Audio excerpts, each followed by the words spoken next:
Desperate pleas for help caught on surveillance cameras. Chilling images show 16-year-old twins, both bruised and malnourished, one without a shirt, ringing on doorbells, knocking on doors after they say they escaped handcuffs and abuse at their Texas home.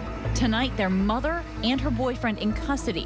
What's next for their 5 younger siblings and the missed warning signs?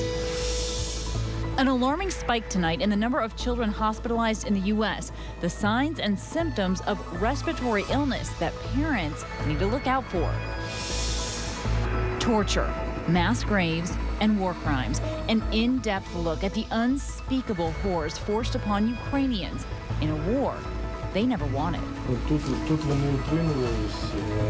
We are recording an interrogation and torture chamber in nearly every settlement.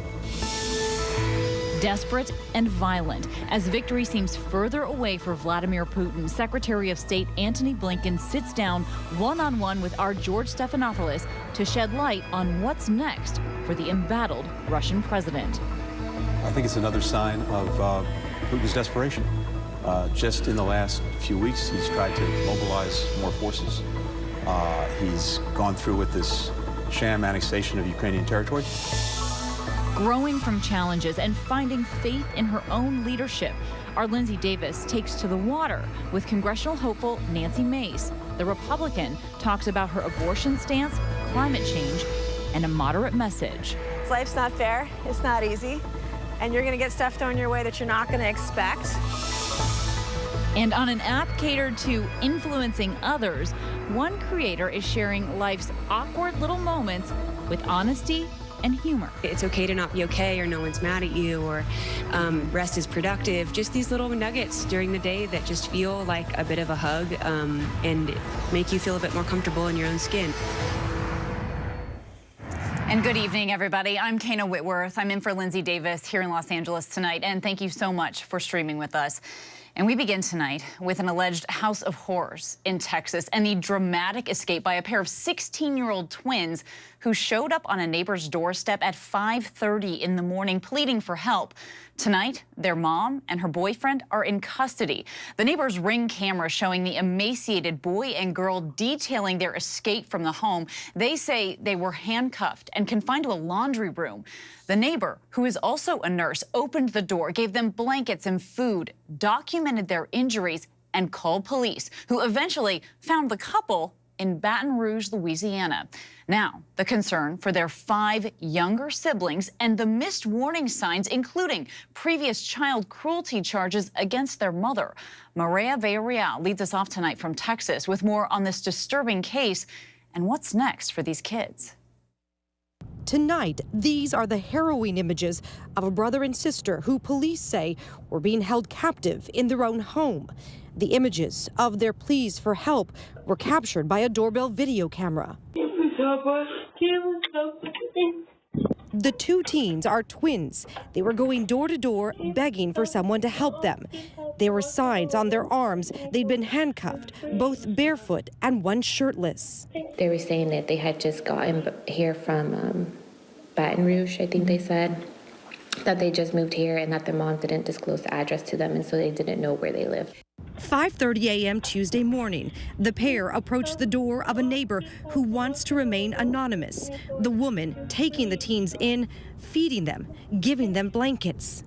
The brother and sister telling her they hadn't eaten in more than a week and they had unsuccessfully tried to escape the day before.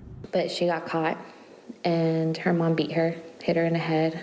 The siblings saying they'd been handcuffed and held captive in the family's laundry room. The handcuff visible in this photo. They allege abuse at the hands of their mother and her boyfriend. Law enforcement issuing an Amber Alert for their 5 siblings Tuesday afternoon. Authorities looking for their mother, 40-year-old Zakia Duncan, and her 27-year-old boyfriend, Jova Terrell, both later arrested in Baton Rouge on preliminary charges of assault and continuous violence, and now behind bars in Louisiana waiting to be extradited to Houston. And tonight, authorities say the 5 children have been found safe. And such a troubling story tonight. Maria Villarreal joining us now. So, Maria, it appears this mother had been in trouble before. Does it seem like there were warning signs that were missed or possibly even ignored? You know, Kana, I think that's exactly what authorities are trying to figure out here. We do know that there was a case back in 2012 against this woman, this mother. She was given probation after pleading guilty to child abuse charges. She was on probation. Then after that probation, she was off in 2020. So she's been off of probation for a few years. We were able to confirm with the Texas Department of Family and Protective Services that they have opened up their own case into what exactly happened here in the Cypress area. We also know that as of right now, the two teens, they are in a children's hospital getting treatment. They will eventually end up in foster care. Kana? It's troubling. Maria, our thanks to you.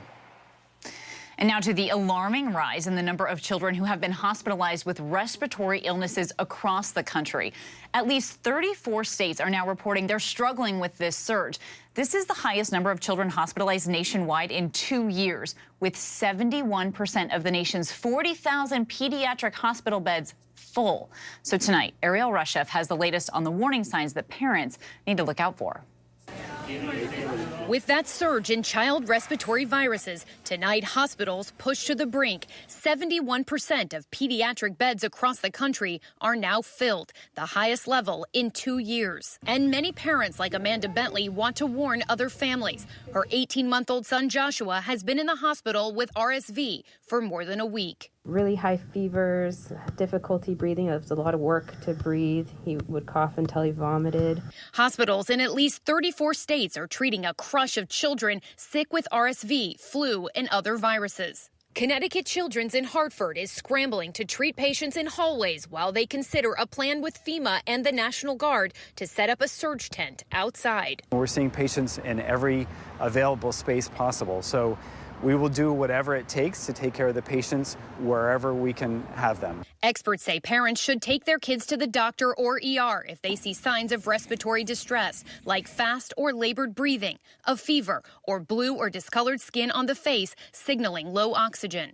And while it's not COVID, doctors say one reason for the uptick is that during the pandemic, children weren't as exposed to viruses because of masking and social distancing. Those kids that would have been infected early in life now might not have been infected until they're a few years older because they were wearing a mask or not going to daycare when they were very young. And Kana, doctors say that they are seeing these cases earlier in the season and some are more severe. So they're urging parents to look out for signs their children may be straining to breathe. That can include flaring the nostrils and wheezing. Kana? All right, Ariel, our thanks to you. And now we go to the midterm elections here. Just 19 days left to go. Tonight, we focus on the crucial Senate race in Pennsylvania, where Democratic candidate John Fetterman greeted President Biden before an infrastructure event today in Pittsburgh. Now, with Biden's low approval ratings, concerns over the economy and inflation, Fetterman is one of the very few candidates to be seen with the president. ABC's Mary Bruce reports tonight from Pittsburgh. With 19 days to go, President Biden today touching down in the state that could determine control of the Senate. On the tarmac in Pittsburgh, greeting Democratic Senate candidate John Fetterman with this prediction. Fetterman, Pennsylvania's lieutenant governor, is locked in a tight race with Dr. Mehmet Oz. John, thank you very much for running. I really do appreciate it. Together, they visited the site of a collapsed bridge to show the president's new infrastructure law in action. So this law is about more than rebuilding our infrastructure. It's about rebuilding the middle class, something John knows a lot about and talks a lot about. Later, Fetterman tagging along with the president to pick up lunch, doing what few candidates have done so far this campaign season. With Biden's approval rating in the 40s, some have said flatly they don't want the president to come campaign for them. Sir, why don't more candidates want to be seen in public with you like Mr. Fetterman? The president coming over to answer questions from ABC's Ben Gittleson. No, there are about 16 there I've already gone in for yet, and a lot more are asked, another 20 or so. So I'm going to be going in. Why aren't you doing that? I think so. But it ain't over till it's over. But some voters we spoke with, like Brian McKenzie in nearby Sewickley, aren't convinced. Do you think it's helpful or hurtful for the president to come and spend time with candidates here? I think it hurts him. And why? Because he's not popular and he's not doing a good job. Others, like Daniel Sponseller, disagree. You think he might drag down some of the candidates? I don't think so. I don't want to believe that, you know, and I don't really think he will. I think he'll probably be neutral, maybe neutral at best. Okay, well, Mary Bruce is joining us now from Pittsburgh. Mary, the president says he'll be getting out on behalf of some of these candidates, but this is not this large-scale rally type of campaigning that we usually see ahead of such critical midterms. I mean, would you agree? Yeah, Kana, the president so far has done just one campaign rally this season. Instead, he has been opting to have closed-door fundraisers and these official events with candidates attending. The president is using his time publicly to try and sell his accomplishments, like this infrastructure law, which he says will help the economy, and he is hoping that will help the Democrats in the midterms. Kana. All right, Mary Bruce, our thanks to you. Now to the war in Ukraine. As Russia ramps up its attacks against civilians, the White House is accusing Iranian troops of directly being engaged on the ground in Ukraine. And amid all these developments, Good Morning America's George Stephanopoulos sat down with Secretary of State Antony Blinken for a wide-ranging interview on Putin's recent moves and why his declaration of martial law, according to Blinken, speaks to Putin's desperation. I think it's another sign of Putin's desperation. Just in the last few weeks, he's tried to mobilize more forces. He's gone through with this sham annexation of Ukrainian territory. Now, in saying that he's declaring martial law in places that he claims have people who somehow want to be part of Russia, that speaks to his desperation. But also in parts of Russia, it seems like he's preparing for all-out war. What we've seen already in the steps that Putin's taken, going increasingly after the civilian population in Ukraine, indiscriminately bombing, targeting even power plants, bombs falling on schools, on hospitals, that's pretty close. How much worse will it get if he has to retreat from Kherson? Look, it's hard to predict where he's going to go and what he's going to do. Our purpose is simple. It's to stand with the Ukrainians to make sure that their country remains independent, and ultimately to have the strongest possible hand at a negotiating table if one emerges, because President Zelensky has said himself, at some point this is going to end through diplomacy. But he also said he's not going to negotiate with Vladimir Putin, only with the next Russian president. Well, he's been clear that diplomacy is going to have to bring this to an end at some point, but what we've seen thus far is no interest on the part of Putin in meaningful diplomacy. Your read, the read of so many military analysts right now, is that Vladimir Putin is losing this war. He's desperate. If he responds with nuclear weapons, what happens? We've been very clear with President Putin, directly and privately, about the severe consequences that would follow from any use of a nuclear weapon. We're watching this very, very carefully. We have not seen reason at this point to change our own nuclear posture. So you think he's still rational? Look, it's hard to put yourself in someone else's mind. I think he's rational, but the decisions he's making, or maybe better put, his objectives, are not rational. We've seen them using these Iranian drones. It's a sign that the sanctions that we impose, including these export controls, have been denying Russia much of the technology it needs to replace what it's using up or to build new things. So it's having to look around the world wherever it can to find more weapons. Let's talk about China. President Xi about to embark on another term. You said just the other day that you're now convinced that China is going to seek reunification with Taiwan on a much faster timeline. What does that mean? For many, many years, there was a basic understanding when it came to Taiwan. Whatever differences existed between Beijing and Taiwan would be resolved peacefully. What changed is this, a decision that was made in Beijing some years ago that was no longer acceptable, and that the government wanted to speed up the reunification and to do it by any means necessary. Potentially by any means, through coercion and pressure, and potentially, if necessary, by force. Taiwan is the major manufacturer of semiconductors. Our smartphones, they all have chips in them. A lot of that's manufactured in Taiwan. If that's disrupted, that would have a major impact on the world economy. But China is so much larger than Taiwan. If they want to take Taiwan at some point, they're just going to do it, aren't they? We're committed to doing everything we can to make sure that Taiwan has the ability to effectively defend itself against aggression. And we've also made very clear to China that our expectation is these differences will be resolved peacefully. President Biden about to announce this afternoon release of oil from the Strategic Petroleum Reserve at a time when Saudi Arabia is not cooperating on the energy front. And that's led many of the president's allies to question whether Saudi Arabia is actually an ally anymore. The step that Saudi Arabia and the OPEC Plus organization took was one that was deeply unfortunate and also deeply misguided. To the extent that this causes oil prices to go up and Russia's exporting oil, it's helping to line Putin's pockets. Second, we're all trying to restore economic growth. That's exactly the wrong time to engage in production cuts. And to the extent that they're concerned about oil prices going down, if things are going in a direction that they really don't like, they can make a decision then. But there was no reason to make the decision when they made it. So that's not the actions of an ally, is it? In this instance, it's not. But we have a multiplicity of interests with Saudi Arabia. We spent the last 20 minutes going through all the challenges facing the United States right now. And, you know, when I talk to friends and family, and they wake up to the headlines every day, they say it seems to them that the world is more dangerous now than it's ever been. What do you say to them? I say, yes, it is dangerous. It is complicated.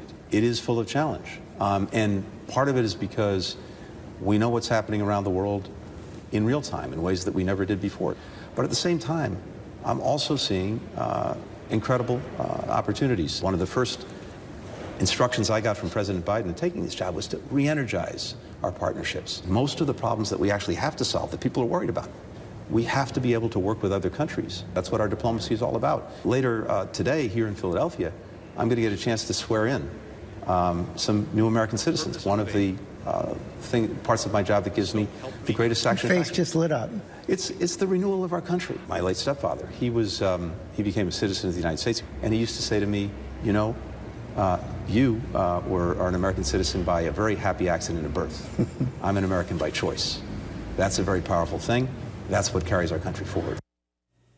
And our thanks to George for that tonight. And when we come back here, I want to show you something. This might look a lot like regular candy, right? But authorities say its contents are anything but sweet. Huge warning coming from police ahead of Halloween. Also, a House Republican facing a steady stream of criticism from Democrats and even members of her own party. South Carolina Congresswoman Nancy Mace has overcome many challenges, but not enough for her to coast to a win here. We talked to her about her fight for a second term as we race to November. Also, hidden dungeons, mass graves, and cities left in ruins. Our Ian panel travels through 3 communities in Ukraine to see the allegations of horrific war crimes firsthand. What the residents in these grief-stricken towns want the world to know.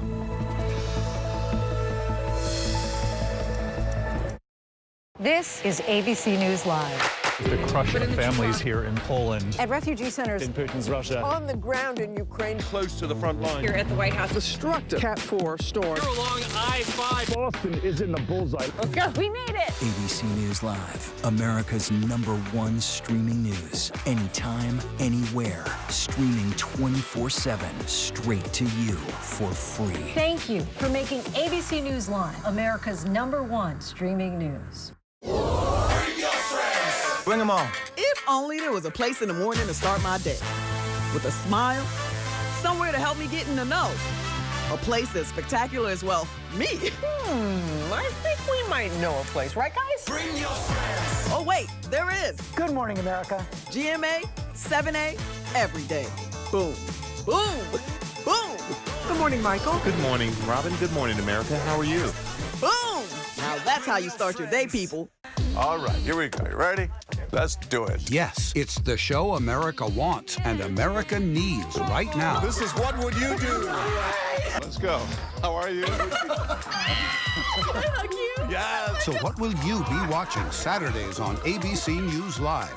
What would you do? Hey, I guess I just found out. The What Would You Do Marathon, 12 to 6 Eastern, every Saturday on ABC News Live. My favorite show. With so much at stake in our world right now, we wanted to thank you for your trust and for making ABC News America's #1 news. And thank you for making ABC News Live America's #1 streaming news. With so much at stake, so much on the line, more Americans turn here than any other newscast. ABC News World News Tonight with David Muir, America's #1 most watched newscast across all of television. As of today, in a big way, we have inaugurated abcnews.com. A lot has changed in our world since Peter made that announcement. But what hasn't changed is the commitment to groundbreaking reporting and innovation at abcnews.com. And here's to everything ahead. America is being poisoned with fentanyl, and we don't even know it. Just heard my wife screaming. She told me they had just died. 50 to 100 times more potent than morphine. Keep breathing, come on. It's poison. It's pure poison. A few grains of salt worth of fentanyl will kill you. Just my agency has seized enough to kill the entire country. ABC News Live presents Poisoned, America's Fentanyl Crisis. The powerful series, streaming free on ABC News Live.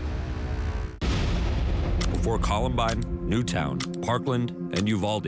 It's the site of one of the first school shootings back in 1997. The gunman, Michael Carneal, is actually up for parole. Impact by Nightline, now streaming only on Hulu. Welcome back, everybody. So it might look like a collection of candies just in time for Halloween, right?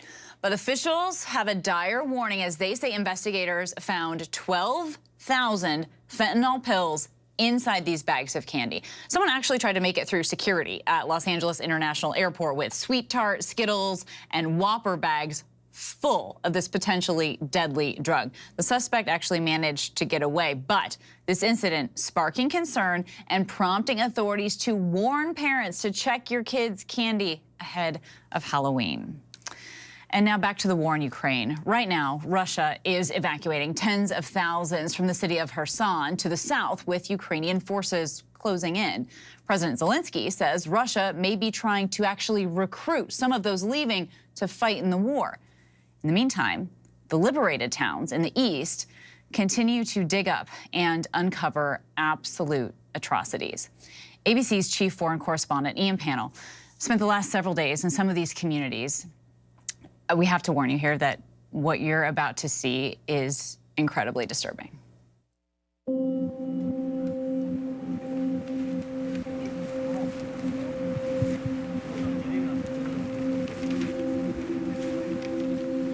This is a story of what Russia has done in Ukraine. It's a dark tale of torture, hidden dungeons, mass graves, and unmistakable war crimes. And it's only now, as Russian troops retreat from parts of Ukraine's eastern front, that it can be told. Izium. Russian forces control this city in Kharkiv region since the beginning of April.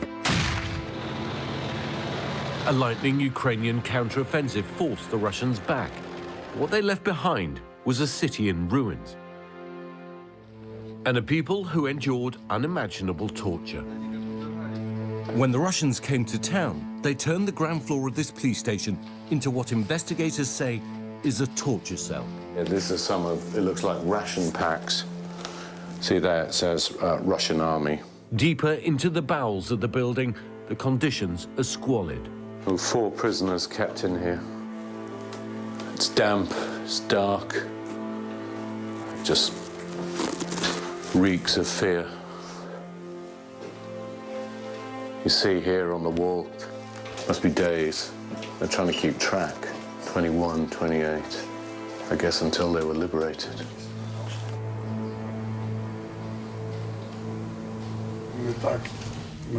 Mikhailo knows what the poor souls in this cell went through. He was there. He says he was abducted, beaten, and tortured.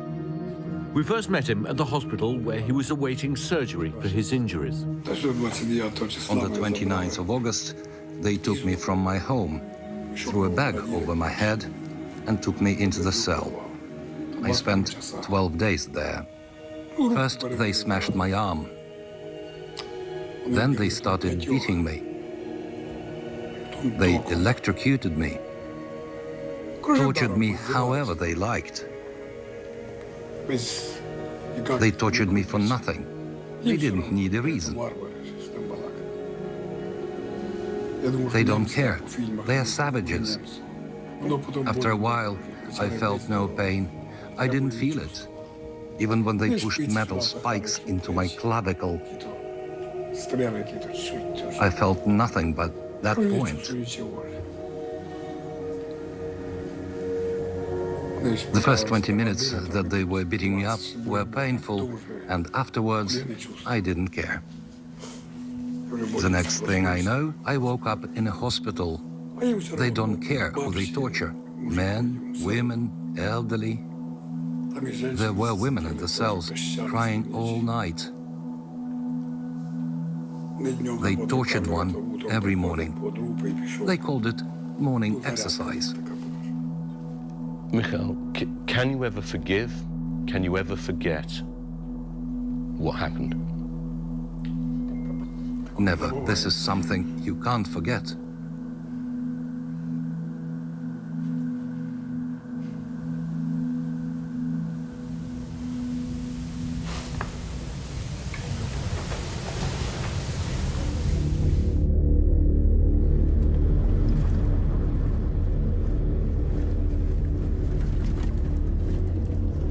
Traveling in a convoy with war crimes investigators. This is a recently liberated area, and already stories are starting to emerge of atrocities conducted by the Russians, and that's what we're going to see.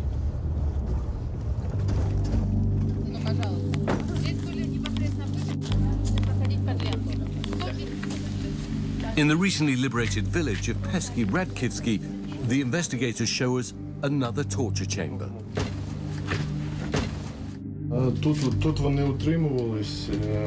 We are recording an interrogation and torture chamber in nearly every settlement. The locals who spoke to Russian military told us the Russians wanted people to fear them. They took 1 or 2 prisoners out of the cell to torture them and made them scream so that people around could hear it. Then there would be gunshots and quiet. They explained that they wanted people to hear and be in constant fear.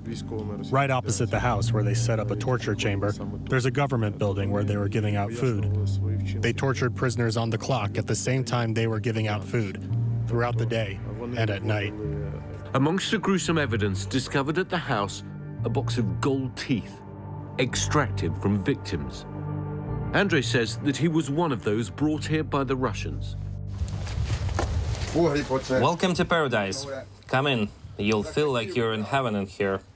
He says they beat his arms, legs, and ribs, and he was held underground with others who'd been shot.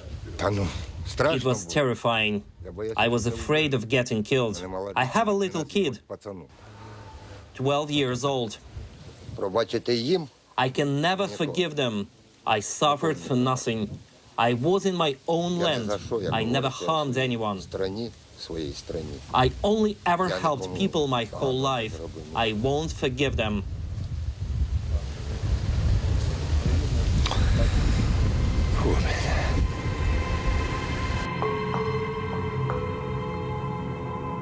The scars of this invasion run deep, physical and emotional.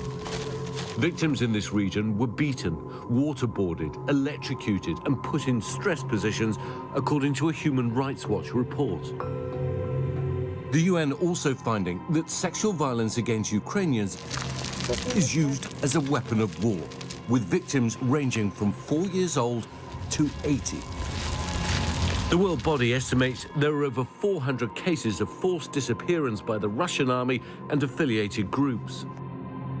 The Russians pillaged these small towns, taking everything they could carry.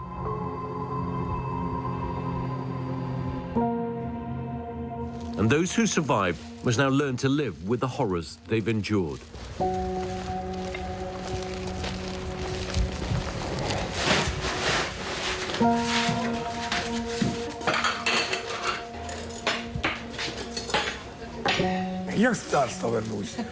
I'm back to the kingdom. Home is home. It's always better. The moment I came in, I felt better. I forgot all the pain, as if nothing hurt anymore. I'm fine. Very good, actually.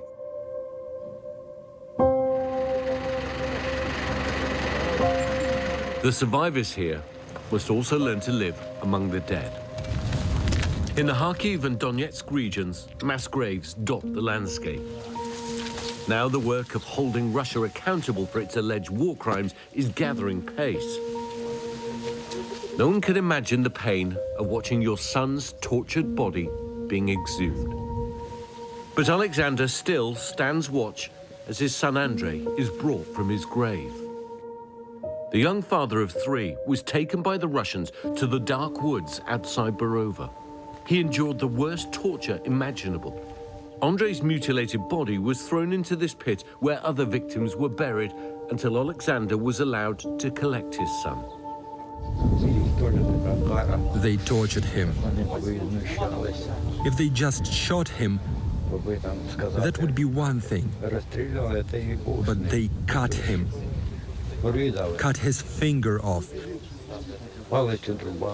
Stabbed him with knives. Cut his genitals.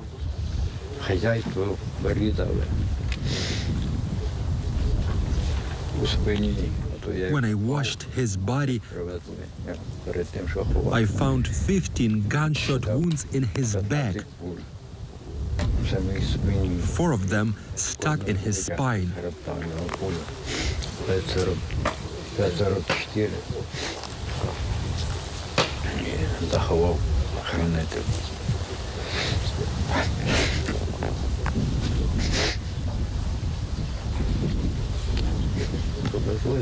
I buried him. God sees it all.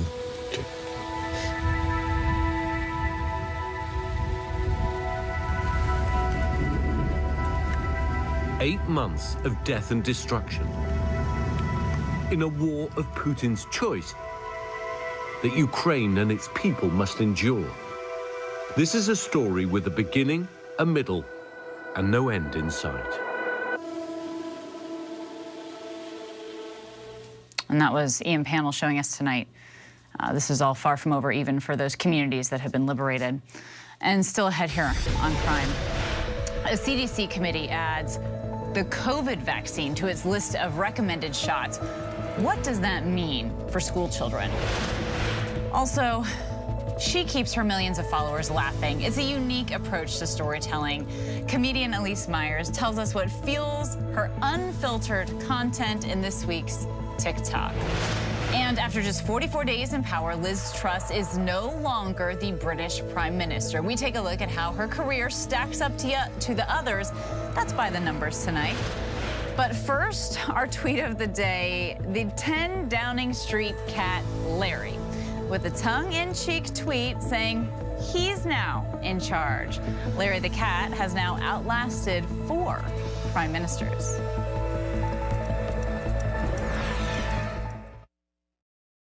All right, here we go. You ready? Let's do it. Yes, it's the show America wants and America needs right now. This is What Would You Do? Let's go. How are you? How cute. Yes. So what will you be watching Saturdays on ABC News Live? What would you do? Hey, I guess I just found out. The What Would You Do Marathon, 12 to 6 Eastern, every Saturday on ABC News Live. My favorite show. This is ABC News Live.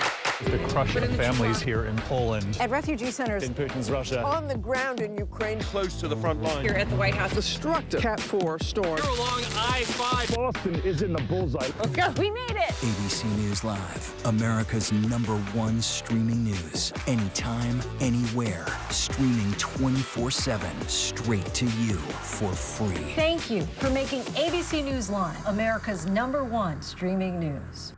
America is being poisoned with fentanyl, and we don't even know it. Just heard my wife screaming. She told me they had just died. 50 to 100 times more potent than morphine. Keep breathing, come on.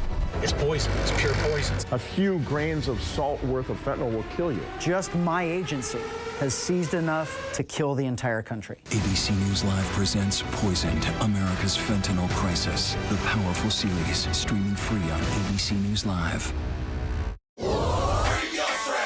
Bring them on. If only there was a place in the morning to start my day.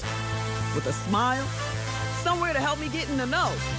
A place as spectacular as, well, me. I think we might know a place, right, guys? Bring your friends. Oh, wait, there is. Good morning, America. GMA, 7A, every day.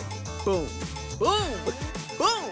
Good morning, Michael. Good morning, Robin. Good morning, America. How are you? Boom. Now that's how you start your day, people. Ready for election night, I'm ready for debate night, I'm ready for it all. This midterms is really important. Hi, everyone. We're going to run you ragged. What would George do? We're working on it, George. We're going to make you proud. As of today, in a big way, we have inaugurated abcnews.com. A lot has changed in our world since Peter made that announcement. But what hasn't changed is the commitment to groundbreaking reporting and innovation at abcnews.com. And here's to everything ahead. And welcome back. In a remarkably swift fall from power, Liz Truss is out as the United Kingdom's Prime Minister.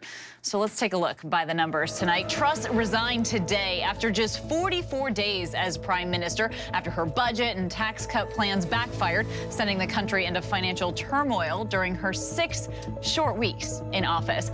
Truss had actually spent more time, 54 days, campaigning for the role, leading the Conservative Party after the resignation of Boris Johnson this summer amid a series of scandals. And the 47-year-old Truss took part in just 3 Prime Minister's questions before Parliament while in office. Her resignation statement today lasted 89 seconds and came one day after she had vowed to remain in power, saying she was a fighter and not a quitter. Britain will now select its 5th prime minister since 2016. Truss was only the 3rd female prime minister in British history, following in the footsteps of Theresa May and Margaret Thatcher. Thatcher's tenure lasted 4,226 days. Truss's 44-day stint now goes down in the history books as the shortest run ever, replacing the 119 days served by George Canning, who died while in office in 1827. And in the ultimate insult, one head of lettuce outlasted Truss. The Daily Star had posted a head of iceberg lettuce next to an image of Truss just last week, betting that the lettuce would last longer, a wager that paid off. Well, we still have a lot to get to here tonight on Prime. It's a forecast for a triple dip La Nina. We'll explain exactly what that means for your winter. And Shakira opens up like never before, the rumored inspiration for her new viral track and music video. But first, a look at our top trending stories on abcnews.com.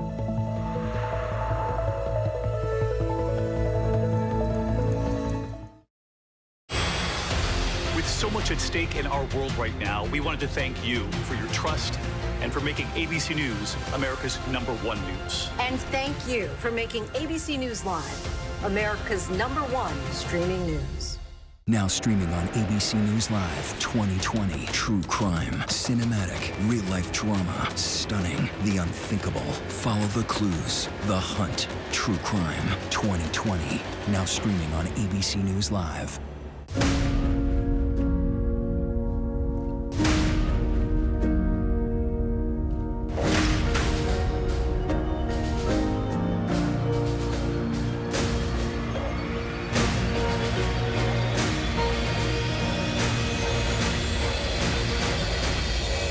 Afghanistan, 1 year later, the breaking new event special, streaming free on ABC News Live, America's #1 streaming news, and stream on Hulu. Admit it, these days, what you need to know seems to change just about every day.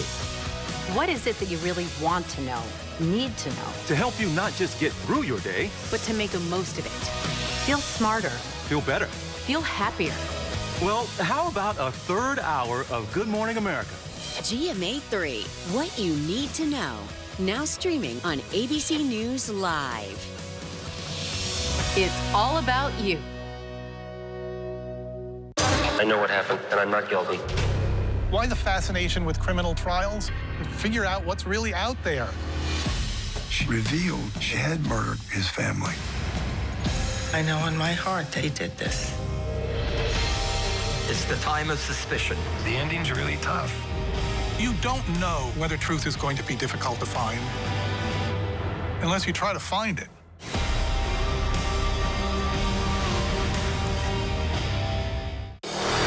America's #1 news, ABC News.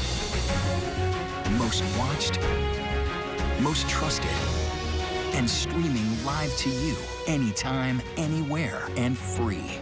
This is ABC News Live, America's #1 streaming news, free to you 24/7. Watch America's #1 news whenever you want it, wherever you are, anytime. ABC News Live, streaming live and free on all platforms.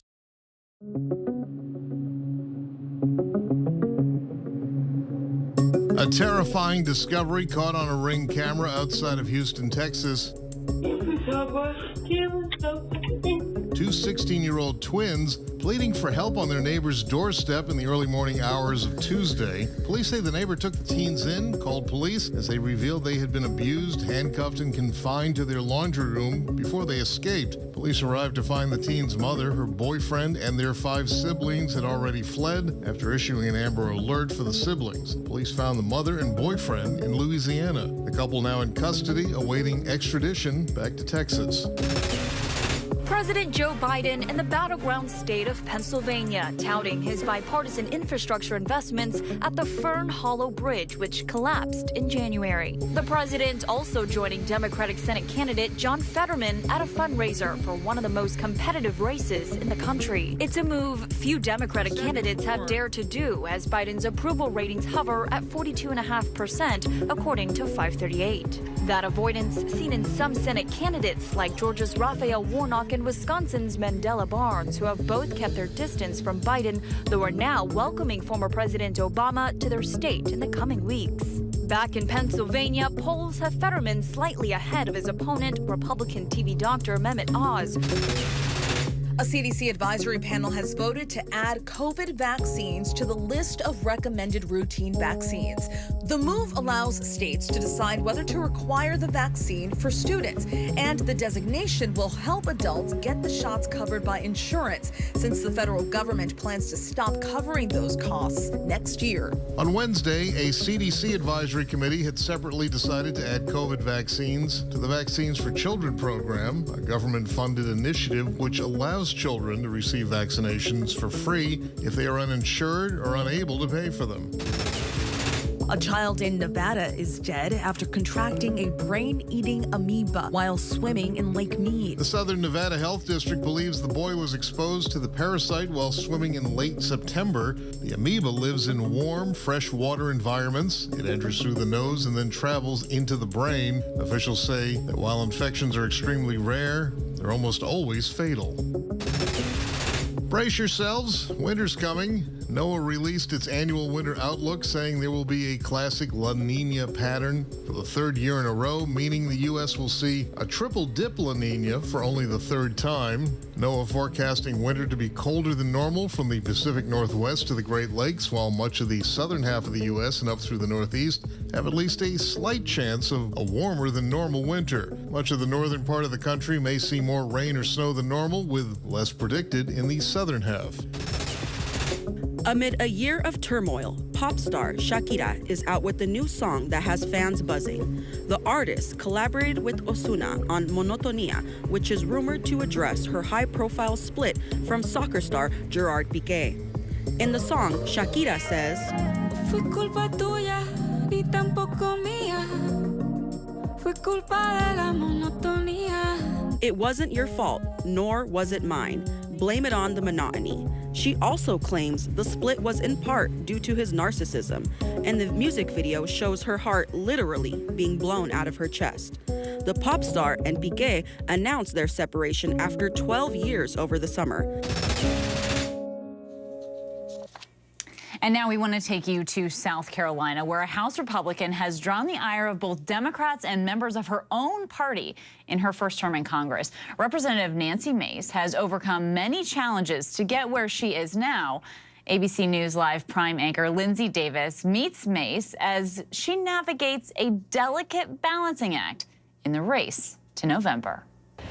It's so much harder than it looks. Challenges are no deterrent for Republican Congresswoman Nancy Mace. Life's not fair. It's not easy. And you're going to get stuff thrown your way that you're not going to expect. The daughter of an Army brigadier general, she learned resilience early on. Quitting was not an option. My dad said to me when he dropped me off at school, he said, don't call home if you want to quit, just put on your shoes and start walking. School, in this case, was the Citadel. In 1999, Mace became the first woman to graduate from South Carolina's famed military college in its 156-year history. It does require a bit of toughness to graduate from the Citadel. Oh, for sure. I mean, you have to be tough, but also it teaches you about what's important and overcoming the odds. When I was at the Citadel, people were threatening to kill me and my family. paddleboarding through South Carolina's low country. I don't run anymore after having COVID, but this is easy enough. Mace tells us the challenges she's faced, including an early trauma as a teen, have shaped who she is as a leader. I was raped when I was 16, and I dropped out of school shortly thereafter, right after my 17th birthday. I took a job as a waitress at a Waffle House, and I was very angry. And so for me, the Citadel was a place where I could go and just be like, F you, the entire world, and prove to myself that I could face that kind of challenge and I would make it and I wouldn't quit. It's kind of like being a freshman member of Congress right now, where you get a lot of threats and you got to do the right thing no matter what. Just 100 hours into her first term in Congress, rioters stormed the Capitol on January 6th. Late that night, she was the only Republican from South Carolina who voted to certify the election for President Biden. There should be accountability for those actions from the president on down. While Mace was not one of the 10 Republicans in the House who voted to impeach Donald Trump, she still felt the wrath of the former president. You have another horrendous rhino known as Crazy Nancy Mace. But in the primary, Mace had no trouble fending off Trump's endorsed candidate Katie Arrington. And the latest polls now show Mace with a double-digit lead over her opponent, Democrat Annie Andrews. I was the only one to survive the kind of primary that I had this year. I've had a lot of threats on my life just for taking certain votes. I carry a gun everywhere I go. And I represent a swing district, so one day I got one side mad at me, the next day I got the other side mad at me. What do you think your greatest strength is? Working hard. I don't really take no for an answer. Willing to paddle upstream every once in a while.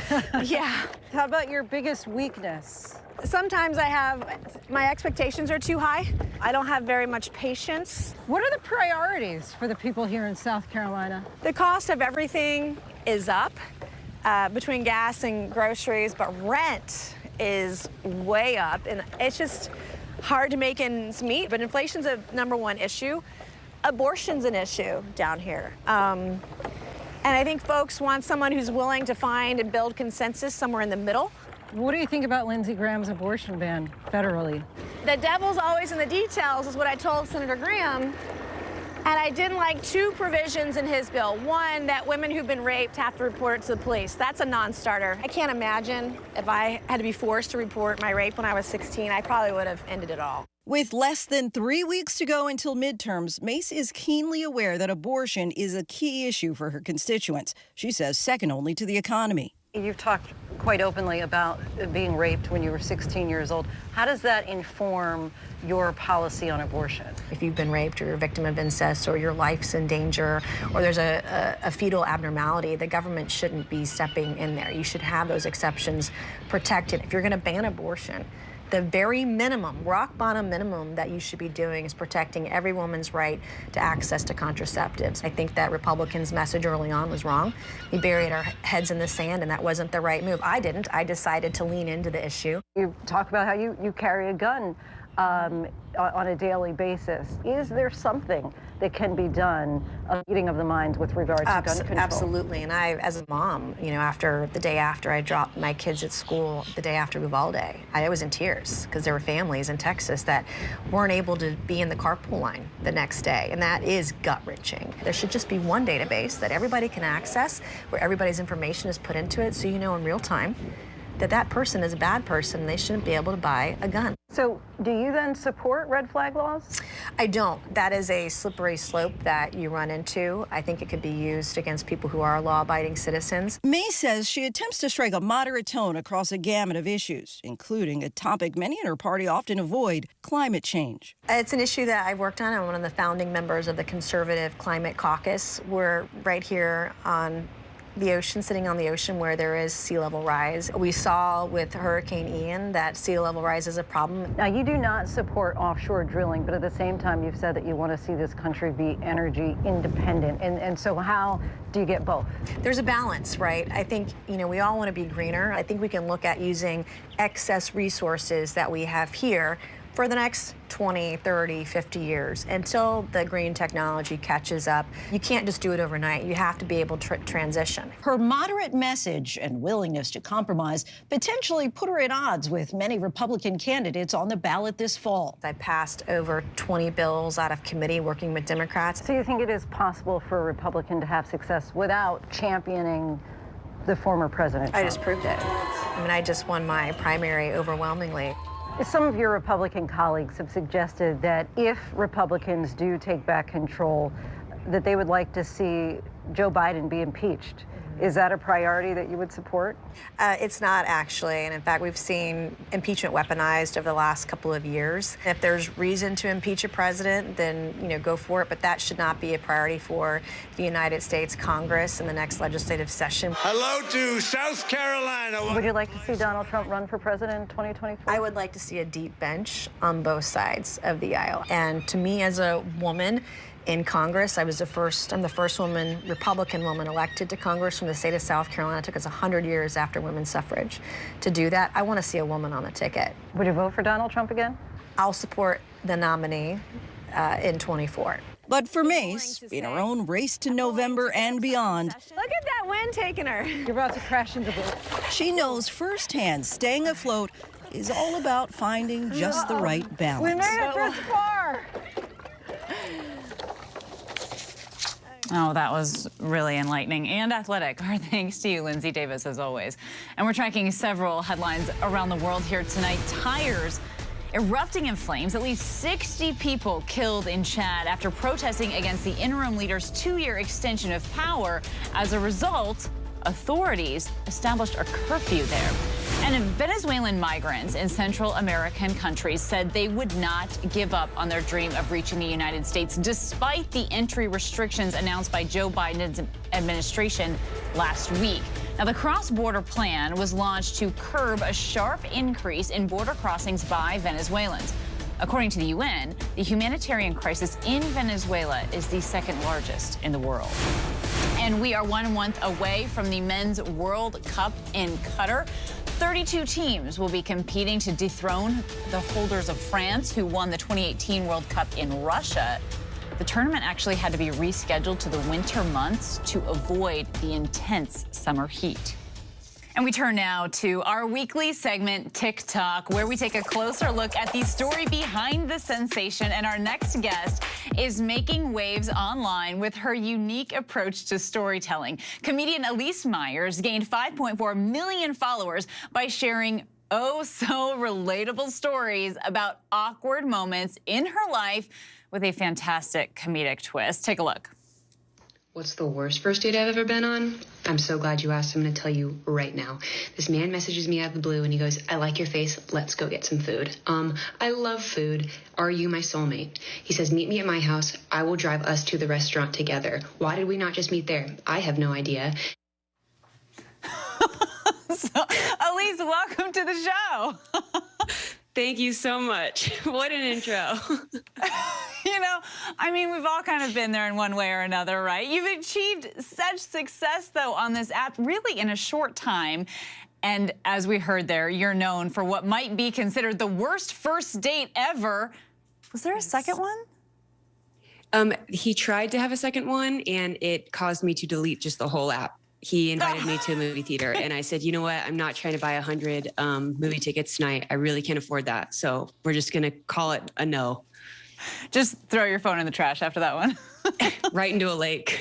Well, along with your personal anecdotes, you really include these hilarious visual aids that sort of help tell the story. So talk to us about that stylistic decision. Yeah, I have just wild ADHD, and I can't really pay attention to anything longer than a few seconds without having something to look at.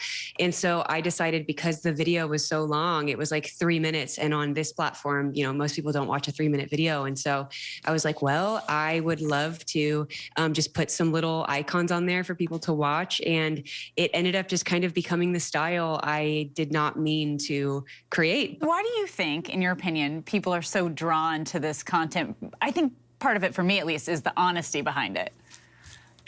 Yeah, I think that a lot of people are used to influencer culture and not so much like content creator culture. And I think that the difference is becoming more apparent in terms of I I want to create content that is entertaining for you. I don't want anything from you. I want to give back to you with my content. And I think that that is very inspiring to people. Really, your platform is sharing this sort of unfiltered content, but you're really transparent, as you just mentioned, about your battles with mental health and how you deal with ADHD. So why do you think it's so important for you to be, vulnerable here?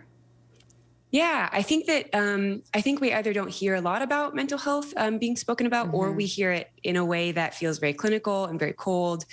And I want to make it a very normal thing to talk about. I think that it can be funny. I think that it can also be serious. I think that the line between those two don't have to be so clear. I think that, kind of like the video you're seeing now, like it's okay to not be okay, or no one's mad at you, or rest is productive. Just these little nuggets during the day that just feel like a bit of a hug and make you feel a bit more comfortable in your own skin. People certainly feel like they're not alone in that. Yeah. You mentioned once, you're not trying to always manage your fear. You're going to go ahead and do things scared. So is telling these stories of the awkwardness of everyday life in a way, is that therapeutic for you? And are you doing that scared? Oh my God, I'm doing it terrified. I'm terrified now. Are you kidding? I was watching you get ready for this interview and I was like, I think I'm going to leave. I didn't know you could see me. Oh. I know, I'm sorry. I could see you in the best way. It was beautiful. You're beautiful. But sorry. Anyways, okay. Yeah. It took a team of people to make me beautiful, just so you know, seriously. It always does. All the people that do the things to our face that nobody gets to see, they're the real heroes about all this. Yeah. But yeah, I do it scared, and I just stopped saying no to things out of fear. And I stopped trying to feel like I had to get my anxiety and my panic attacks under control before I did things that I was proud of and filled my life with things that were beautiful. Doing it scared the Elise way. If you find the reset button, will you let me know, okay? Okay. Growing up. So growing up, you're hilarious. Were there comedians that you draw inspiration from? Oh my gosh, yeah. Chris Farley, Steve Martin, Martin Short, Melissa McCarthy, Leslie Jones, just all of the classics. I think that were on SNL. Now getting to talk to my heroes just in normal life, I'm like, what is happening? It's so crazy. Congratulations also on launching your first podcast. Funny because it's true. I think I was listening to part of one where you talk about a really gross first kiss, onions, and that was Paul Feig. Yeah, I get to interview these big celebrities that have these really funny, awkward moments, and kind of break it down with them, and then come in with my voiceover later of my inner monologue, and it's just a beautiful finished product, and I'm so proud of it, and it's so much work. I'm so happy I got to talk with you. Thank you so much for joining us this week. Yeah, of course. Thank you for having me. And you can find Elise on TikTok and at Elise Myers. Also, her podcast, Funny Because It's True, is out right now. And before we go tonight, we have the image of the day for you. Students in Colombia breaking the Guinness World Record for the largest software lesson. The class lasted 45 minutes and was taken by over 3,000 students. And that's our show for this hour. Please stay tuned to ABC News Live for more context and analysis of the day's top stories. Thank you for streaming with us.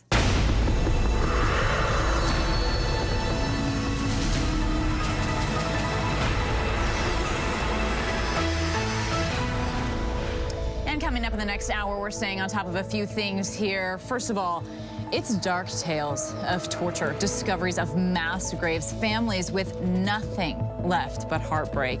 Ian Panel traveling through Ukraine to see the reality of the allegations about disturbing war crimes by Russia.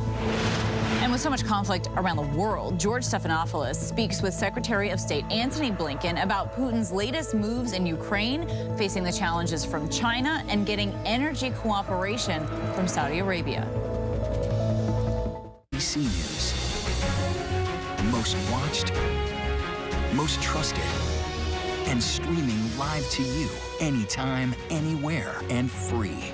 This is ABC News Live, America's #1 streaming news, free to you 24/7. Watch America's #1 news whenever you want it, wherever you are, anytime. ABC News Live, streaming live and free on all platforms. Ready for election night, I'm ready for debate night, I'm ready for it all. This midterms is really important. Hi, everyone. We're going to run you ragged. What would George do? We're working on it, George. We're going to make you proud. With so much at stake in our world right now, we wanted to thank you for your trust and for making ABC News America's #1 news. And thank you for making ABC News Live America's #1 streaming news. He thought he was God. He's now one of the most vilified men in the world.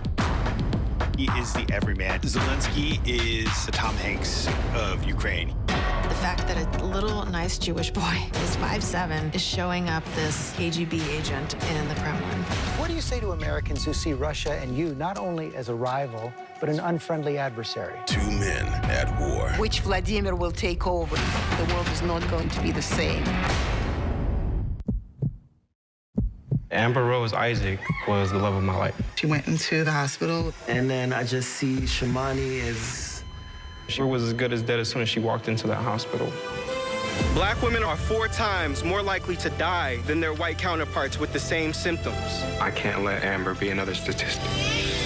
We need to make sure that this doesn't happen to anyone else. This fight is not over. We're doing this together, man.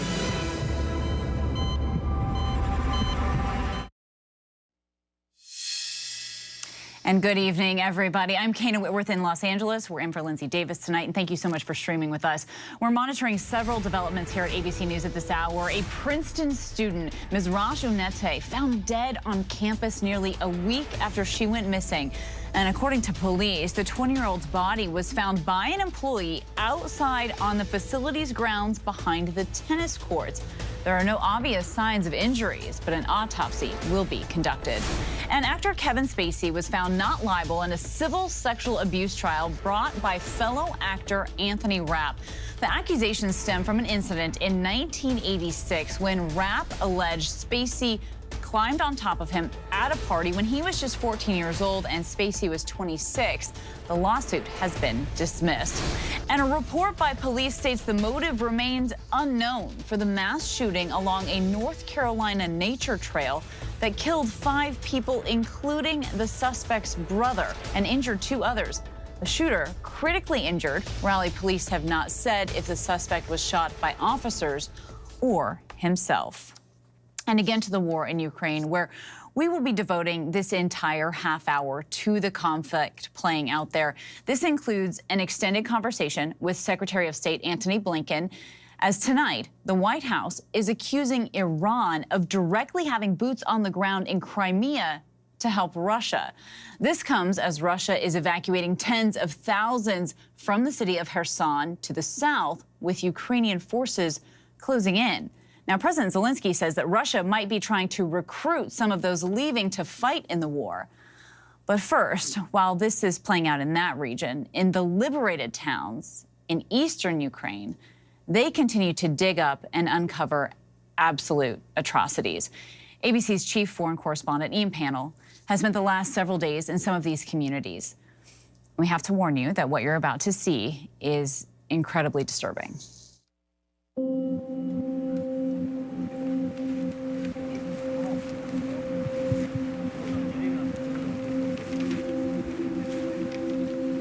This is a story of what Russia has done in Ukraine. It's a dark tale of torture, hidden dungeons, mass graves, and unmistakable war crimes.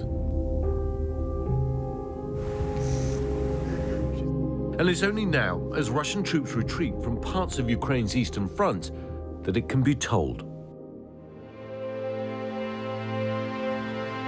Izium. Russian forces control this city in Kharkiv region since the beginning of April. A lightning Ukrainian counter-offensive forced the Russians back. What they left behind was a city in ruins, and a people who endured unimaginable torture. When the Russians came to town, they turned the ground floor of this police station into what investigators say is a torture cell. Yeah, this is some of, it looks like ration packs. See there, it says Russian army. Deeper into the bowels of the building, the conditions are squalid. 4 prisoners kept in here. It's damp, it's dark. Just reeks of fear.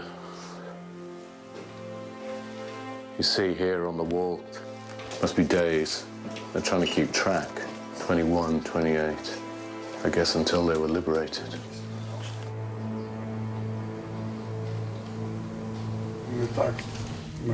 Mikhailo knows what the poor souls in this cell went through. He was there. He says he was abducted, beaten, and tortured.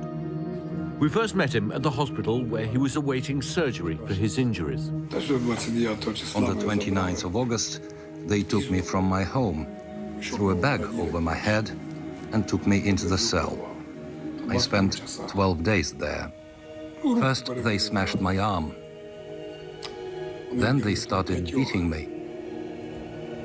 They electrocuted me, tortured me however they liked. They tortured me for nothing. They didn't need a reason. They don't care. They are savages. After a while, I felt no pain. I didn't feel it. Even when they pushed metal spikes into my clavicle, I felt nothing but that point. The first 20 minutes that they were beating me up were painful, and afterwards, I didn't care. The next thing I know, I woke up in a hospital. Mikhailo's wife, Valentina, wasn't sure he was going to make it once they brought him to the hospital. There was no hope that he was going to survive because he hadn't regained consciousness. Our son contacted the blood bank in Kharkiv, and thankfully, they helped. They gave us blood and plasma.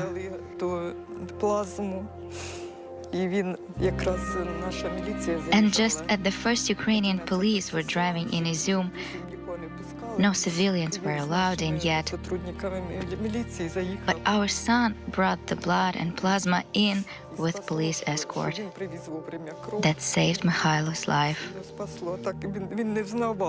He didn't even recognize our son.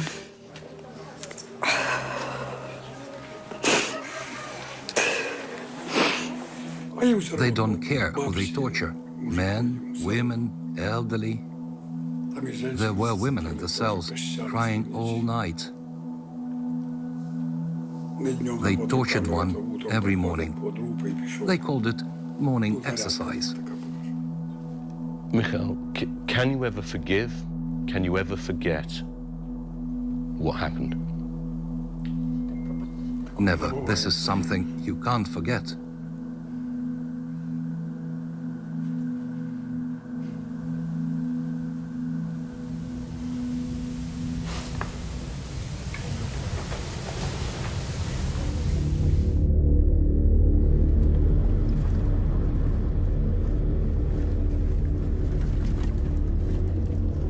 Traveling in a convoy with war crimes investigators.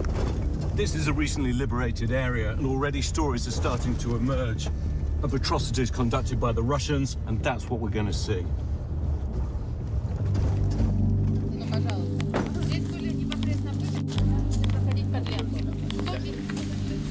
In the recently liberated village of Pesky Radkivsky, the investigators show us another torture chamber.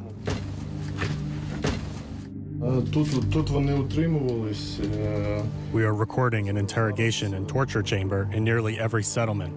The locals who spoke to Russian military told us the Russians wanted people to fear them. They took 1 or 2 prisoners out of the cell to torture them and made them scream so that people around could hear it. Then there would be gunshots and quiet. They explained that they wanted people to hear and be in constant fear. Right opposite the house where they set up a torture chamber, there's a government building where they were giving out food. They tortured prisoners on the clock at the same time they were giving out food, throughout the day and at night. Amongst the gruesome evidence discovered at the house, a box of gold teeth, extracted from victims. Andrei says that he was one of those brought here by the Russians. Welcome to paradise. Come in. You'll feel like you're in heaven in here. He says they beat his arms, legs, and ribs, and he was held underground with others who'd been shot. It was terrifying. I was afraid of getting killed. I have a little kid, 12 years old. I can never forgive them. I suffered for nothing. I was in my own land. I never harmed anyone. I only ever helped people my whole life. I won't forgive them.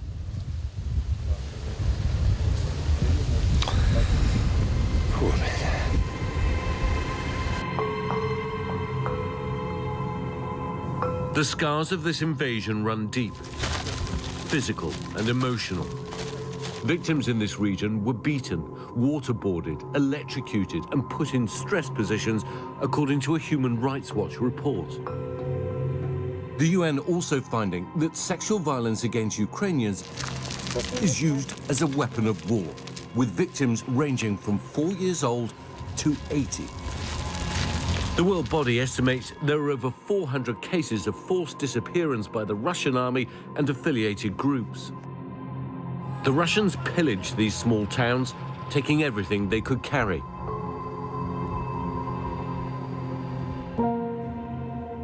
And those who survived must now learn to live with the horrors they've endured.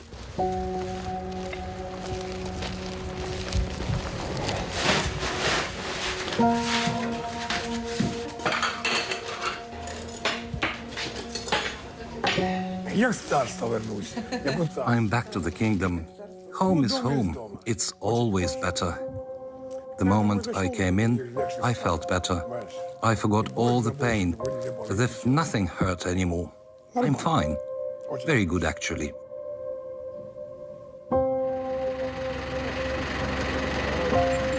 The survivors here must also learn to live among the dead.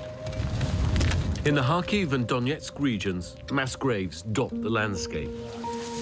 Now the work of holding Russia accountable for its alleged war crimes is gathering pace. No one can imagine the pain of watching your son's tortured body being exhumed. But Alexander still stands watch as his son Andrei is brought from his grave. The young father of 3 was taken by the Russians to the dark woods outside Borova. He endured the worst torture imaginable. Andrei's mutilated body was thrown into this pit where other victims were buried until Alexander was allowed to collect his son. They tortured him. If they just shot him, that would be one thing. But they cut him. Cut his finger off. Stabbed him with knives. Cut his genitals.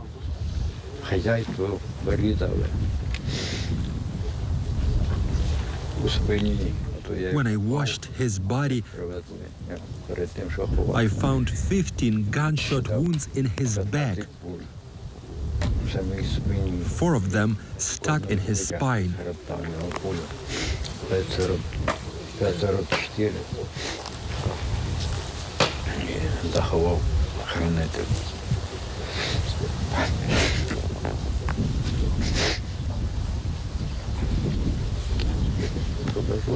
I buried him. God sees it all.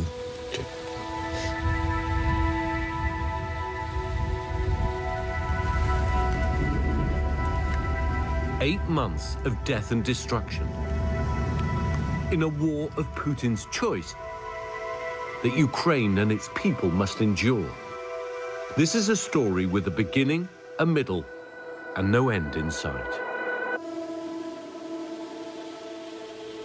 And our thanks to Ian telling those hard stories that the world needs to know. And when we come back here tonight, sticking with Russia as it ramps up its attacks in Ukraine and declares martial law, Secretary of State Antony Blinken discusses Putin's latest moves. So we'll discuss that as the challenges we're also seeing from China and Saudi Arabia. This is ABC News Live. The crush of families here in Poland. At refugee centers In Putin's Russia. On the ground in Ukraine. Close to the front line. Here at the White House. Destructive Cat 4 storm. Here along I-5. Boston is in the bullseye. Let's go. We made it. ABC News Live, America's #1 streaming news. Anytime, anywhere. Streaming 24/7, straight to you for free. Thank you for making ABC News Live America's #1 streaming news. Bring them on. If only there was a place in the morning to start my day. With a smile, somewhere to help me get in the know. A place as spectacular as, well, me. I think we might know a place, right, guys? Bring your friends. Oh, wait, there is. Good morning, America. GMA, 7A, every day. Boom, boom, boom.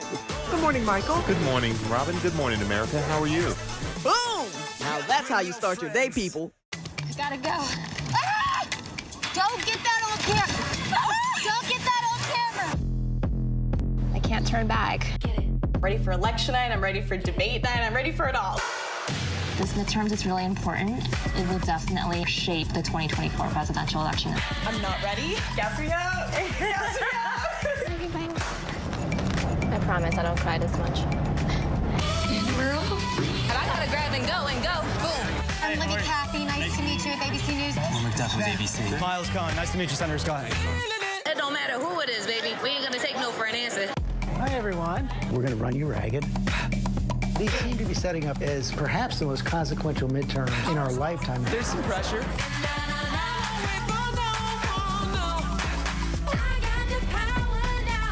What would George do? George would ask the next question. We're working on it, George. We're gonna make you proud. What's the point of being an embed if you're not gonna go all in? All right, here we go. You ready? Let's do it. Yes, it's the show America wants and America needs right now. This is What Would You Do? Let's go. How are you? Can I hug you? Yes. So what will you be watching Saturdays on ABC News Live? What would you do? Hey, I guess I just found out. The What Would You Do Marathon, 12 to 6 Eastern, every Saturday on ABC News Live. My favorite show. As of today, in a big way, we have inaugurated abcnews.com. A lot has changed in our world since Peter made that announcement. But what hasn't changed is the commitment to groundbreaking reporting and innovation at abcnews.com. And here's to everything ahead. Before Columbine, Newtown, Parkland, and Uvalde. It's the site of one of the first school shootings back in 1997. The gunman, Michael Carneal, is actually up for parole. Impact by Nightline, now streaming only on Hulu. Maybe did a bad thing. Here in this picture-perfect suburb lived the Chadwick family. Inside, there'd been violence. This is now a crime scene. Now we've got a mystery. Peter says that he's been kidnapped. He has a very strange story to tell. The plot thickens. And it's all leading to one international manhunt. Wait until you hear what our team uncovered investigating this one man. Nobody could believe it. 2020, Friday night on ABC. And welcome back. Tonight, amid all these developments in Ukraine, Good Morning America's George Stephanopoulos sat down with Secretary of State Antony Blinken for a wide-ranging interview on Putin's recent moves, why his declaration of martial law, according to Blinken, speaks to Putin's desperation, and a host of other issues across the globe. What's your reaction to Vladimir Putin's declaration of martial law? I think it's another sign of Putin's desperation. Just in the last few weeks, he's tried to mobilize more forces. He's gone through with this sham annexation of Ukrainian territory. Now, in saying that he's declaring martial law in places that he claims have people who somehow want to be part of Russia, that speaks to his desperation. But also in parts of Russia, it seems like he's preparing for all-out war. What we've seen already in the steps that Putin's taken, going increasingly after the civilian population in Ukraine, indiscriminately bombing, targeting even, power plants, bombs falling on schools, on hospitals, that's pretty close. How much worse will it get if he has to retreat from Kherson? Look, it's hard to predict where he's going to go and what he's going to do. Our purpose is simple. It's to stand with the Ukrainians to make sure that their country remains independent, and ultimately to have the strongest possible hand at a negotiating table if one emerges, because President Zelensky has said himself, at some point this is going to end through diplomacy. But he also said he's not going to negotiate with Vladimir Putin, only with the next Russian president. Well, he's been clear that diplomacy is going to have to bring this to an end at some point, but what we've seen thus far is no interest on the part of Putin in meaningful diplomacy. Right now, this is playing out on the battlefield, and it's playing out in a way that is allowing the Ukrainians to get back the territory that was taken by force from them. Not only an aggression against the Ukrainian people and Ukraine, but an aggression against the basic principles that we've been trying to uphold for many, many years, including the principles that are in the United Nations Charter that say that one country can't simply redraw the borders of another by force. It can't go in and take land from another country. If we allow that to go forward with impunity, then we're opening a Pandora's box around the world where aggressors of one kind or another are going to think they can get away with it. They can do it. That's a recipe for conflict. That's a recipe for chaos. It's why it's so important that the world has stood with Ukraine. Your read, the read of so many military analysts right now, is that Vladimir Putin is losing this war. He's desperate. If he responds with nuclear weapons, what happens? We've been very clear with President Putin, directly and privately, about the severe consequences that would follow from any use of a nuclear weapon. We're watching this very, very carefully. We have not seen reason at this point to change our own nuclear posture. So you think he's still rational? Look, it's hard to put yourself in someone else's mind. I think he's rational, but the decisions he's making, or maybe better put, his objectives, are not rational. He thought he could eliminate Ukraine as an independent country. That was wrong. He thought he could divide the Western alliance, NATO. That was wrong. On the contrary, it's stronger than ever. He thought he could divide us at home. That was wrong. We have a very strong bipartisan approach to Ukraine that's been a hallmark of everything we've done. So I think the rationality of his objectives is what we can question. We have a strong bipartisan unity right now on the issue of Ukraine, but the House Republican leader, Kevin McCarthy, said just the other day that if he's Speaker next year, the people cannot expect a blank check to Ukraine. It sounds like that aid is in danger. Well, there's never a blank check. We're always going to make sure that what we're doing is consistent with our own interests, our own objectives. But our interests and our objectives right now, and I think this is true on a bipartisan basis, are to make sure that we're doing everything we reasonably can to support Ukraine, to allow it to defend itself, to help it as necessary rebuild, to make sure that we're exerting as much pressure as we can on Putin to end his aggression, and also to make sure that we're strengthening our own defensive alliance, NATO. We've done all of those things. We've done it on a bipartisan basis. I believe that'll continue. More and more Republican elected officials and candidates are questioning the aid to Ukraine. Are you concerned about that if Republicans take control of Congress next year? All I can say at this point, George, is that to date, this has been a strong bipartisan effort, and I've seen it across the board. I've been with members of Congress from both parties in Ukraine, in Poland, in many neighboring countries. We spent a lot of time working very closely with Congress on this, and I think the support is there. It'll continue. The other thing that's so important is we're getting other countries to step up to make sure that they're providing that support, that they're not only the United States, but many other countries. In fact, there are dozens of countries that Secretary of Defense Austin brings together on a regular basis to make sure that the weapons, the tools that Ukrainians need to defend themselves are getting there. We're making sure as well that other countries are stepping up when it comes to supporting Ukraine financially. Russia is getting other countries to step up as well. We've seen them using these Iranian drones. It's a sign that the sanctions that we impose, including these export controls, have been denying Russia much of the technology it needs to replace what it's using up or to build new things. So it's having to look around the world wherever it can to find more weapons to continue to prosecute its aggression in Ukraine. Iran is doing this, of course, as they're facing these massive protests in the streets of Iran right now. How much of a threat to their regime are these protests? What we're seeing is extraordinary. Young people, especially women and girls, standing up at great risk to themselves for their basic rights, to be treated with dignity, to literally be able to wear what they want to wear and not be forced to wear something they don't want to wear. And it's been young people, and it's been women, and it's been girls who are at the forefront of this movement. It's also from the grassroots. It's spontaneous, and we see it all around Iran. Now, it's very hard to predict where this is going to go, and ultimately, this is about the Iranian people. It's not about us. It's not about any other country.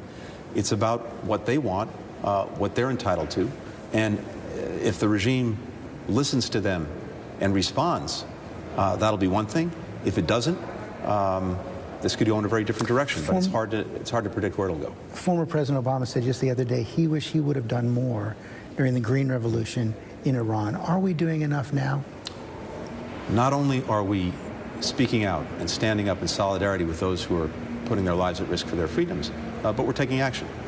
We've imposed sanctions on the so-called morality police, the ones who are cracking down on Iranians for simply speaking their minds or wearing what they want to wear. We're also imposing sanctions on those who are aiding and abetting the violence, the repression. Equally important, George, we've tried to do everything we can to make sure that the technology that Iranians need to allow them to communicate with each other, as well as to be connected to the outside world, is able to get to them, to get to Iran. So we've made sure that none of our sanctions are blocking technology companies and others from getting that technology to Iranians. We'll continue to look for ways, both with other countries as well as ourselves, to put pressure on those who are repressing the Iranian people and to help the Iranians themselves be able to reach out and connect. Let's talk about China. President Xi about to embark on another term. You said just the other day that you're now convinced that China is going to seek reunification with Taiwan on a much faster timeline. What does that mean? For many, many years, there was a basic understanding when it came to Taiwan. Whatever differences existed between Beijing and Taiwan would be resolved peacefully. What changed is this, a decision that was made in Beijing some years ago that was no longer acceptable, and that the government wanted to speed up the reunification and to do it by any means necessary. Potentially by any means, through coercion and pressure, and potentially, if necessary, by force. That's the fundamental change. And the entire world has a stake in this, in making sure that there is peace and stability along the Taiwan Straits. The amount of trade and commerce that goes through that strait every day is essential to world economies. And you know this as well. Taiwan is the major manufacturer of semiconductors. Our smartphones, our dishwashers, our automobiles, they all have chips in them. A lot of that's manufactured in Taiwan. If that's disrupted, that would have a major impact on the world economy. But China is so much larger than Taiwan. If they want to take Taiwan at some point, they're just going to do it, aren't they? We're committed to doing everything we can to make sure that Taiwan has the ability to effectively defend itself against aggression. And we've also made very clear to China that our expectation is these differences will be resolved peacefully, and that no one on either side does anything to change the status quo unilaterally or by force.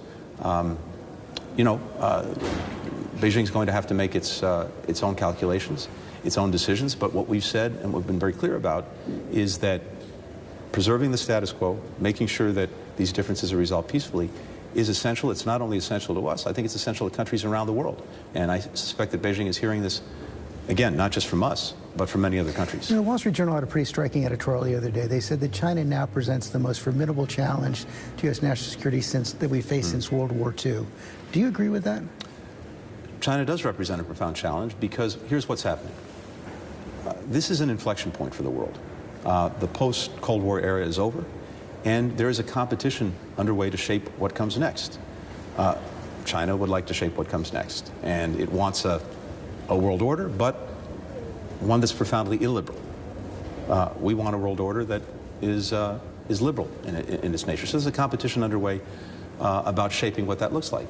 China has the military, the economic, the political, diplomatic strength to play a major role in shaping that order. So they can, if left unchecked in that sense, move things in a different direction. We're not looking for conflict. We're not trying to contain China. We don't want another Cold War. But we are determined, and we will stand up for our basic interests and our basic values. We don't want one, but are we in one? We're not in one, but we're also standing up very resolutely for our own values, for our own interests. It's a competition as well. There's, by the way, nothing wrong with competition. It's what our country is founded on, as long as it's fair, as long as there's a level playing field. And that's what we're working on. And we're doing two things to make sure that not only are we competing, but we're competing successfully. First of all, we're investing in ourselves. That's the smartest thing we can do. And we've just seen a great example of that. The investment that was just made, again, on a bipartisan basis, in our ability to continue to lead in the technology that's the building block of the 21st century economy, the computer chip, semiconductors. That is something that's extraordinarily significant. It's going to allow us to keep our technological edge. That's critical. The other piece that's critical is doing everything we can to be in alignment, to be in sync with other countries, with allies and partners around the world, so that we're taking the same approach. When China's engaged in some kind of unfair economic practice, and we're trying to get them to change it, if we're doing it alone, we're, 25% of the world's economy, the world's GDP. When we're doing it in concert with European allies, with Asian allies, it might be 50 or 60%. of the world's economy telling China, no, you can't continue to do this. You can't continue to engage in unfair practices.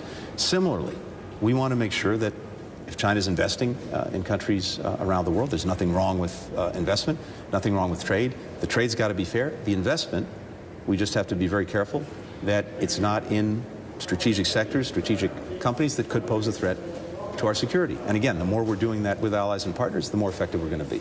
You know, President Biden about to announce this afternoon release of oil from the Strategic Petroleum Reserve at a time when Saudi Arabia is not cooperating on the energy front. And that's led many of the president's allies to question whether Saudi Arabia is actually an ally anymore. The step that Saudi Arabia and the OPEC Plus organization took was one that was deeply unfortunate and also deeply misguided. To the extent that this causes oil prices to go up and Russia's exporting oil, it's helping to line Putin's pockets. Second, we're all trying to restore economic growth. That's exactly the wrong time to engage in production cuts. And to the extent that they're concerned about oil prices going down, if things are going in a direction that they really don't like, they can make a decision then.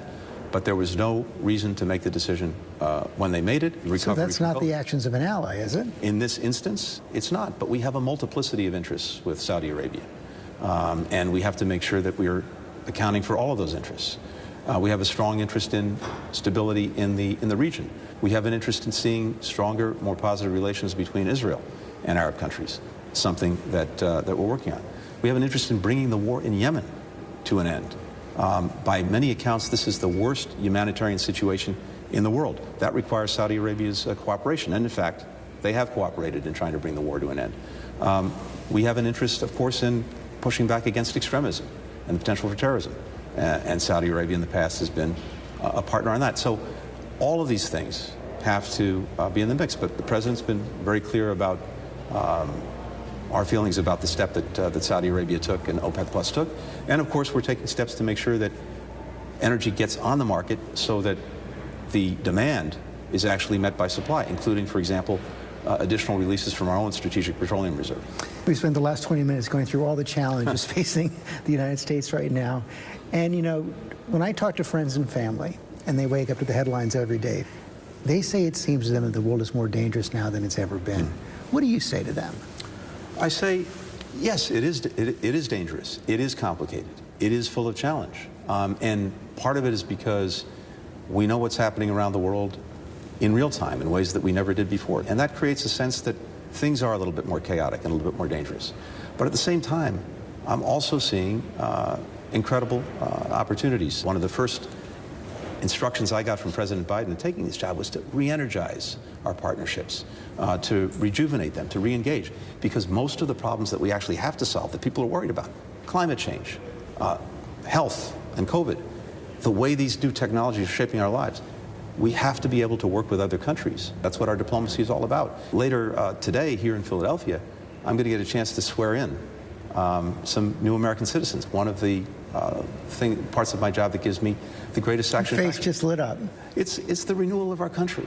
Let me be one of the first lucky people to say, welcome home, my fellow Americans. My late stepfather, he became a citizen of the United States, and he used to say to me, you know, you are an American citizen by a very happy accident of birth. I'm an American by choice. That's a very powerful thing. That's what carries our country forward. And our thanks to George for that interview. And that's our show for tonight. Please stay tuned to ABC News Live for more context and analysis of the day's top stories. I'm Kana Whitworth, and thank you for streaming with us.